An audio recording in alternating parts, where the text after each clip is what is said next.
Good morning, everybody. Welcome to What's Hot on the Open here at MarketStream.live. My name is Joe Cusick from the Cusick Group. Securities offered by MoneyBlock. I want to take a little bit of a macro perspective today as we look at the markets.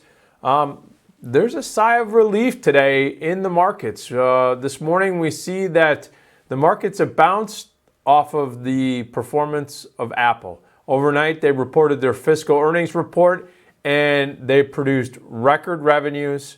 Their earnings were off the charts. Their iPhone sales were really solid. And bottom line is that you saw that the markets really bounced. As a matter of fact, as we noted yesterday on the closing bell and at the Tech Talk, the Russell 2000, the small cap index, was the one that was leading the way early. It was actually in the green by the time we got into the close with some strength. We basically saw the major indices follow in the overnight session. Currently, right now, the S&P futures are up about 7.5 points. You have the Dow Jones average up 75 points and the NASDAQ up 36 points. So there's a firm rally. Now, again, the positive bias, 4.8% pop in Apple's price. That could be the catalyst, but that's not solely what's going on, just the Apple story. You have oil. Oil prices are up about 1% this morning at $53.32 a barrel. Foreign markets are up. Take a look at the overnight action report as well as on the open for Europe. Really solid movement, solid numbers coming out of the markets right now globally. The economic sentiment right now, as far as looking at the PMIs, the Purchasing Management Index coming out globally, have been really solid. A little bit mixed in Europe, but still very solid in line. But China off the charts as far as PMI is concerned. That's telling us there's growth. The employment report here in the U.S., very solid. As a matter of fact, you saw new jobs up, and we'll get into that, but over 220,000 new jobs. There are some twists to this, though, and this is what the media is going to hang on. Basically, the politics. That's what's going to start driving the markets now that we're in the heat of the earnings season, and the earnings have been doing very well. The economic data has been very strong. But you now are seeing, as Trump announced his Supreme Court pick, Neil Gorsuch. I hope I don't get in trouble with him. I just slaughtered his name. But Senate Democrats look like they are going to put up a fight. And it could be the tone that's going to be established that whatever Trump puts in front of the Democrats is going to be fought and is not going to be so smoothly and quickly passed as we've seen executive orders.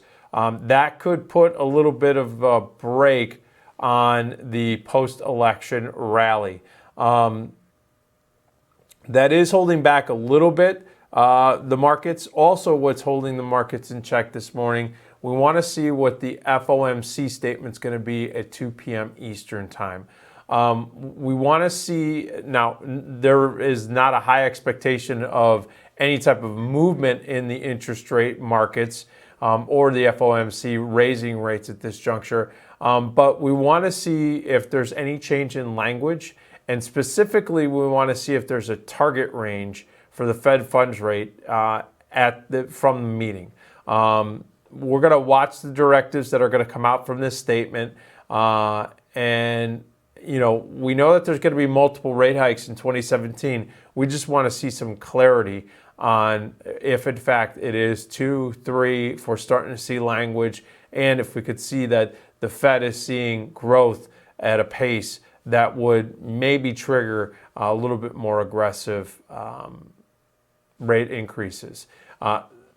The ADP number did come in, as I had said, well over 220,000. As a matter of fact, came in at 246,000.